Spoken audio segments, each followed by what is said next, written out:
Samajwadi party के OBC महासम्मेलन के दौरान स्वामी प्रसाद मौर्य पर जूता फेंका गया है। वकील के भेष में आए आकाश सैनी नाम के शख्स ने यह जूता स्वामी प्रसाद पर फेंका। मौके पर मौजूद सपा और मौर्य समर्थकों ने हमलावर को पकड़ लिया और जमकर पीटा। इसका एक वीडियो भी सामने आया है जिसमें लोग आरोपी शख्स को लात घूंसों और बेल्ट से पीटते हुए नजर आ रहे हैं। इसके बाद आरोपी को लोगों ने पुलिस के हवाले कर दिया है।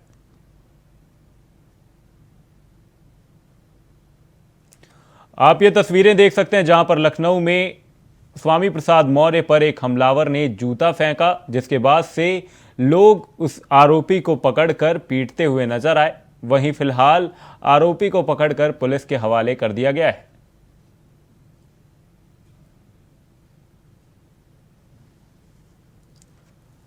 समाजवादी पार्टी के ओबीसी सम्मेलन के दौरान ये पूरा वाकया देखने को मिला, जहां पर आरोपी ने स्वामी प्रसाद मौर्य पर जूता फेंका, जिसके बाद से वहां मौजूद समाजवादी पार्टी के कार्यकर्ताओं ने हमलावर को पकड़ा और साथ ही उसे पीटते हुए नजर आए। जिसके बाद से हमलावर को लोगों ने पकड़कर पुलिस के हवाले कर दिया। स्वामी प्रसाद मौर्य पर जूता फेंकने का यह मामला सामने आया। आपको बता दें, फिलहाल पुलिस ने आरोपी को हिरासत में ले लिया है। समाजवादी पार्टी के कार्यकर्ताओं ने जूता फेंकने वाले को पकड़ लिया और उसके बाद से वो उसे पीटते हुए नजर आए।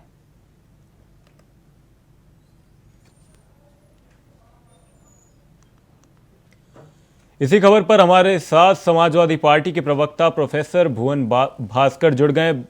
प्रोफेसर भुवन, मैं आपसे ये जानना चाहूंगा कि ये जो पूरा वाकया देखने को मिला, जहां पर समाजवादी पार्टी के कार्यकर्ताओं ने स्वामी प्रसाद मौर्य पर जूता फेंकने वाले को पकड़ा और उसके बाद से पीटने के बाद उसे पुलिस के हवाले कर दिया, ये पूरा मामला क्या था, जरा समझाइए। देखिए, हमें लगता है जिस प्रकार घोसी का चुनाव हो रहा है उसमें भारतीय जनता पार्टी की जमीन खिसक गई है और हम देख पा रहे हैं कि किस प्रकार शाही फेंकी जा रही है भारतीय जनता पार्टी के द्वारा, लोगों द्वारा भारतीय जनता पार्टी के कैंडिडेट पे। और आज आदरणीय मौर्य जी के ऊपर ये घटना हुई है।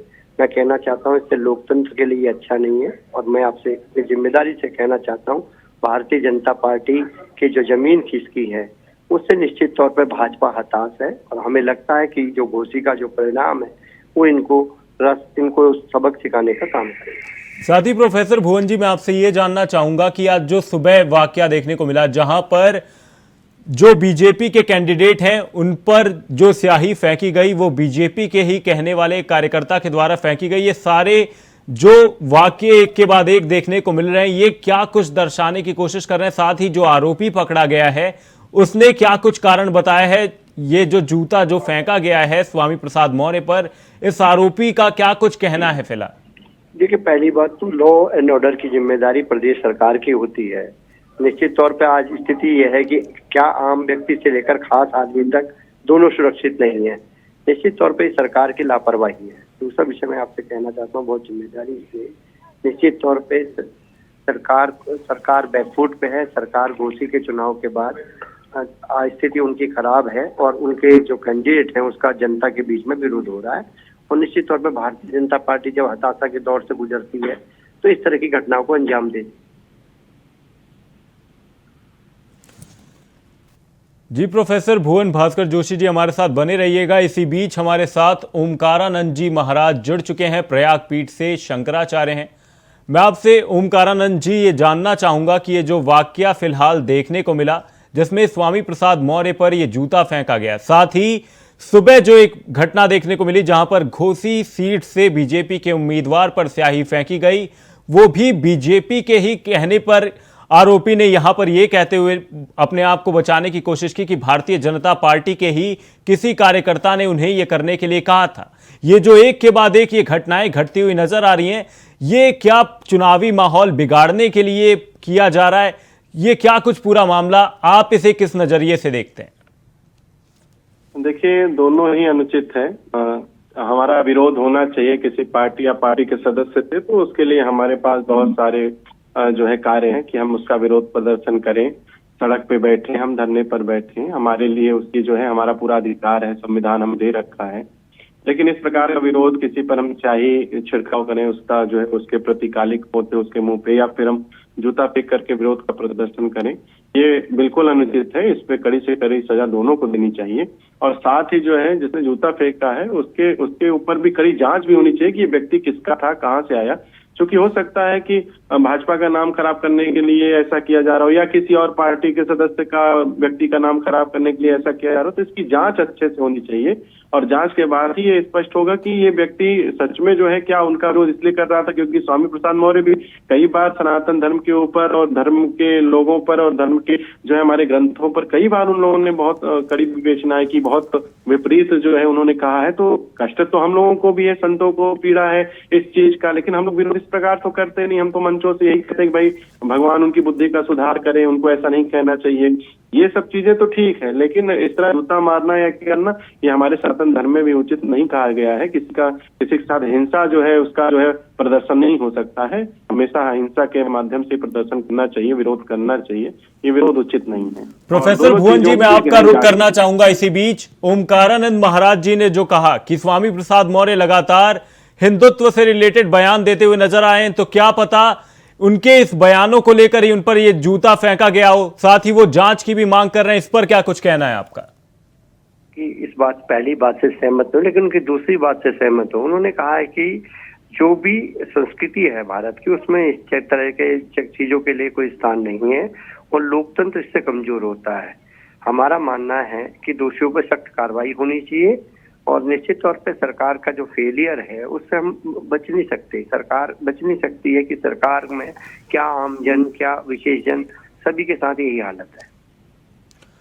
ओमकारानंद जी, मैं आपसे जानना चाहूंगा, जो सुबह वाकया देखने को मिला जहां पर घोसी विधानसभा सीट से जो उम्मीदवार खड़े हैं बीजेपी के, उनके ऊपर जो स्याही फेंकी गई, पकड़े जाने के बाद आरोपी ये कहता है कि वो भारतीय जनता पार्टी के ही एक कार्यकर्ता के कहने पर उसके द्वारा ये काम किया गया। तो चुनाव से पहले क्या भारतीय जनता पार्टी ओपोजिशन का यहां पर एक छवि खराब करने की कोशिश कर रही है? लगता है अब ये तो उसके विषय में पार्टी के सदस्य ज्यादा अच्छे से बता पाएंगे या जिसने कृत किया है। और अगर जो है पार्टी में कोई ऐसा आपस में कोई मतभेद है तो इस प्रकार से उसका उनके द्वारा जो है विरोध नहीं होना चाहिए, उचित नहीं है। और क्योंकि अगर ऐसा कोई कर रहा है, पार्टी का ही सदस्य कर रहा है, तो आगे चल करके जो आम जनता है, उन जनता के बीच में जब कोई जो है पार्टी का व्यक्ति जाएगा तो उसके साथ हो सकता है पार्टी के प्रति लगाव ज्यादा हो, तो जिस व्यक्ति ने किया उसके साथ भी हो सकता है कि हिंसा की जाए, उसको मार पीटा जाए, एक मतलब जो है उसके साथ कोई दुर्घटना हो जाए। तो इसलिए इन चीजों को जो है बड़ा आजकल क्या है कि पार्टियों को लेकर के हम लोगों की भावनाएं, जो उनके सदस्य इतनी ज्यादा अपने पार्टी के प्रति, अपने पार्टी के व्यक्ति के प्रति इतनी ज्यादा जुड़ जाती है कि हम ये भी नहीं समझते हैं कि हम उचित कार्य कर रहे हैं कि अनुचित। इनको सबको कहीं ना कहीं बहुत शांत मन से, और जो हमारे यहाँ जो गांधी जी की परंपरा रही है, जो हमारे यहाँ जो है सुभाष चंद्र बोस जी की परंपरा रही है, जो हमारी परंपराएं रही, हमको उनके अंतर्गत चलना चाहिए कि हमें अपनों से जो है विरोध नहीं करना चाहिए। हमें पार्टी का कोई कार्य अच्छा नहीं लग रहा है, पार्टी के सदस्य का कोई कार्य अच्छा नहीं लग रहा है, तो उनकी चीजों का विरोध करना चाहिए और उसके लिए प्रदर्शन का या विरोध का ये स्वरूप नहीं होना चाहिए, बिल्कुल अनुचित। बहुत बहुत धन्यवाद प्रोफेसर भुवन भास्कर जोशी जी, बहुत बहुत धन्यवाद ओमकारानंद महाराज जी। आपको बता दें, पुलिस ने आरोपी को फिलहाल हिरासत में ले लिया है। स्वामी प्रसाद मौर्य पर जूता फेंकने का पूरा मामला था, जिसके बाद से समाजवादी पार्टी के कार्यकर्ताओं ने जूता फेंकने वाले को पीटा है। रुक करते हैं अगली बड़ी खबर का। एशिया कप के लिए टीम इंडिया का ऐलान कर दिया है। इस वक्त की बड़ी खबर आपको बता दें, एशिया कप के लिए टीम इंडिया का ऐलान फाइनली कर दिया गया है। केएल राहुल और श्रेयस अय्यर को मौका मिला है। दोनों ही एक लंबी इंजरी के बाद भारतीय टीम का हिस्सा होने वाले हैं। वहीं टीम में सूर्य कुमार यादव, शार्दुल ठाकुर और ईशान किशन को भी जगह मिली है। वहीं जसप्रीत बुमराह, जो कि आयरलैंड सीरीज के दौरान भारतीय टीम की कप्तानी करते हुए नजर आ रहे हैं, उनकी भी टीम में वापसी की गई है। साथ ही तिलक वर्मा को भी टीम में शामिल किया गया है। आपको बता दें, वेस्ट इंडीज दौरे के दौरान तिलक वर्मा ने अपनी बल्लेबाजी से सभी को प्रभावित किया। इसी चलते तिलक वर्मा को भी चयनकर्ताओं ने टीम में मौका दिया है। साथ ही जडेजा, अक्षर पटेल, मोहम्मद सिराज, मोहम्मद शमी को भी मौका मिला है। साथ ही प्रसिद्ध कृष्णा और संजू सैमसन का नाम भी टीम स्क्वाड में शामिल है। वहीं रोहित शर्मा, विराट कोहली टीम का हिस्सा है। साथ ही हार्दिक पांड्या का नाम बतौर टीम के उप कप्तान जोड़ा गया है। इस वक्त ये बड़ी खबर आपको बता रहे हैं, एशिया कप 2023 के लिए भारतीय टीम का ऐलान कर दिया गया है।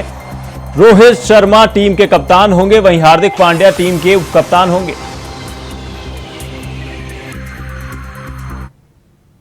मुख्यमंत्री योगी आदित्यनाथ सोमवार को लखनऊ के लोक भवन में विश्व उद्यमिता दिवस के अवसर पर सूक्ष्म उद्यम इकाइयों को आर्थिक सुरक्षा प्रदान करने हेतु मुख्यमंत्री सूक्ष्म उद्यमी दुर्घटना बीमा योजना का शुभारंभ किया।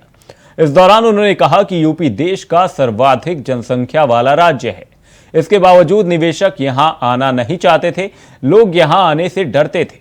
उत्तर प्रदेश का नाम सुनकर लोगों में भय पैदा होता था, पर नीति आयोग और आरबीआई की रिपोर्ट देखें तो पता चलेगा कि 6 वर्ष में यूपी देश का सर्वाधिक निवेश वाला राज्य बन गया है। यूपी अब बीमारू राज्य नहीं रह गया।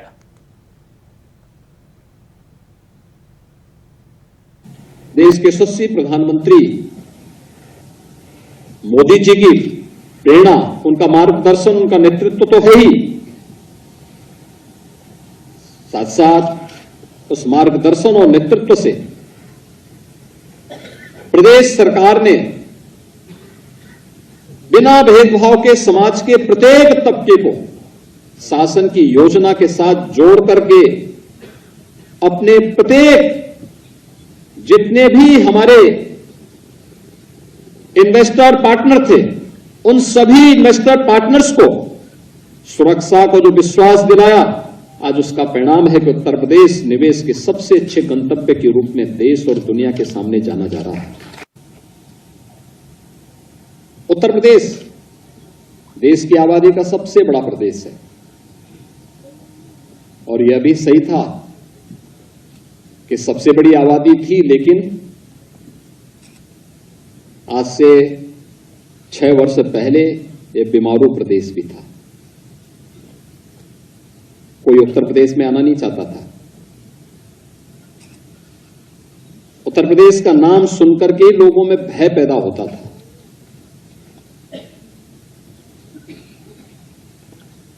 लेकिन आपने पिछले 1 सप्ताह के अंदर रिजर्व बैंक की, नीति आयोग की रिपोर्ट को आपने देखा होगा।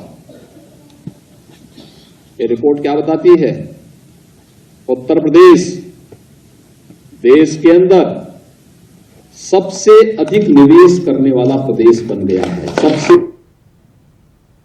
फिलहाल के लिए इस बुलेटिन में सिर्फ इतना ही। कहीं जाइएगा नहीं। इंडिया वॉइस पर खबरों का सिलसिला रहेगा बरकरार। तब तक के लिए नमस्कार।